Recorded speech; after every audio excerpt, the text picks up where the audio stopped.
Excelente, impecable. Entrevista terna, El Padrino. Usted es fanático del Padrino, ¿no, José Pablo? Sí. ¿Es su película favorita? No, de ninguna manera. Ah, No, bueno. tengo ¿Cuál es su muchas. preferida? ¿Cuál es su favorita? No tengo una. ¿Cómo voy a tener una con la maravilla que es el que ha dado el cine en el siglo XX? Últimos días de la víctima, una de mis preferidas. Esa es muy buena. Muy buena. Pero, buena. Muy ¿qué iba buen a decir? autor, Pero muy no buen estoy autor. Hay hablando un de actor mí. muy bueno en esa Hay un película. pibe ahí que debutó que estaba extraordinario. Es decir, el barrilete se hizo pelota, decía.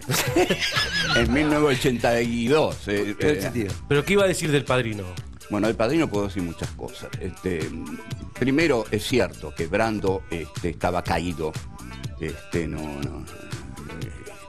Y que no sé si se puso papeles, como dice Coppola. Como dice Coppola. Creo que lo que se puso, al menos lo que yo leí en varios libros que leí sobre El Padrino, es que se puso naranjas, 2 cáscaras de naranjas. Ahora, esto revela 2 cosas. Vieron que aparece con unos dientes enormes. Esos no fueron a la película. No fueron a la película.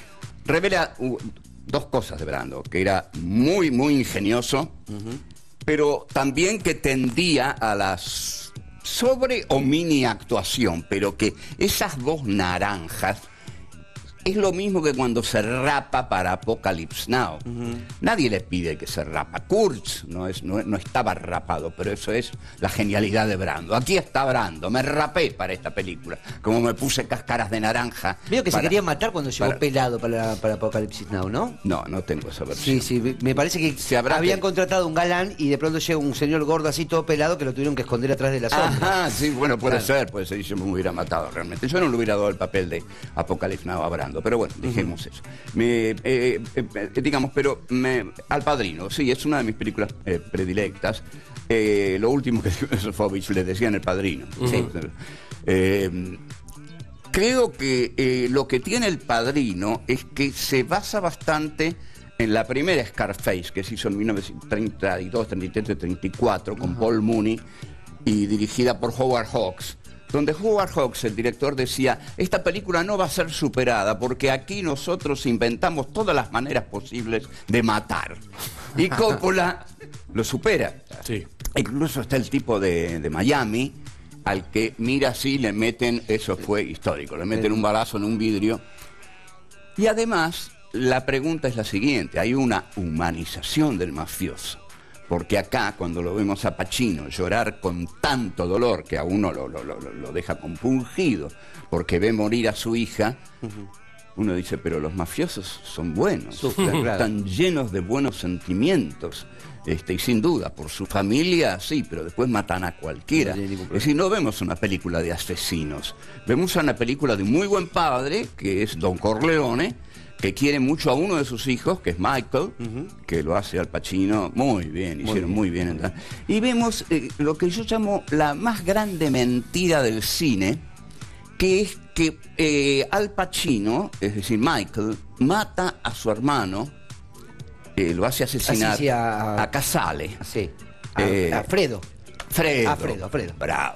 Que lo hace John Cazale, que después Pacino y Cazale hicieron una película maravillosa. Sí. Cara de perros. Ya me mareé, José Pablo. ¿Hasta dónde va a ir? Te falta cultura de cine, querido. Esa cabeza grande la tenés para... que es una película que estoy contando. ¿Qué querés Pero que me está haga? contando El Padrino, ya la vimos todo, Pero, José no. Pablo. Te estoy contando. Bueno, entonces te voy a decir qué significa El Padrino. No, Ahora. yo te estoy diciendo otra cosa, que es una humanización del mafioso. Es como cuando el tipo que hace la película de Hitler, lo acusan de humanizar a Hitler, porque lo muestra muy nervioso al final, temblando. Bueno, no lo humaniza, simplemente lo trata como lo que es, un ser humano. Claro. El ser humano también es terriblemente perverso y malvado. En todos nosotros existe el bien y el mal, somos nosotros. Por eso un personaje como Don Corleone es terriblemente complejo, porque es bueno y malo a la vez. Claro. Como todo ser humano, aunque cueste admitirlo, no hay malos absolutos. Hay malos y buenos. La maldad y la bondad existen. Y una frase de Dostoyevsky: el bien y el mal pelean en el corazón del hombre, y ese es su campo de batalla, ¿no? Sí, señor. Y una frase de Moyo: el bien y el mal definen por penal. Vamos a ir al próximo tema, José Pablo. Ahora no, él acá yo voy a denunciar a Gabriel Schulz. Denúncielo. Que acaba Gabriel Schulz de apelar a un típico mecanismo de la televisión. Sí. Cuando un tipo está diciendo algo serio, Sí. él mete una jodita, ¿eh? Ahí está. Entonces, Metí Y una con eso frase de diluye, Moyo. con eso diluye todo. Metí una frase de Moyo, no hay ninguna joda. ¿quién es Moya? Bueno, ahí está el problema. Ahí usted tiene un problema si no Bueno, conoce a yo Moyo. tengo un problema, y bueno, por ahí tengo un problema. Pero que el bien y el mal se definen por penales, después de Es lo una que yo hermosa dije, canción, lo una dijiste hermosa. para cagar. la verdad.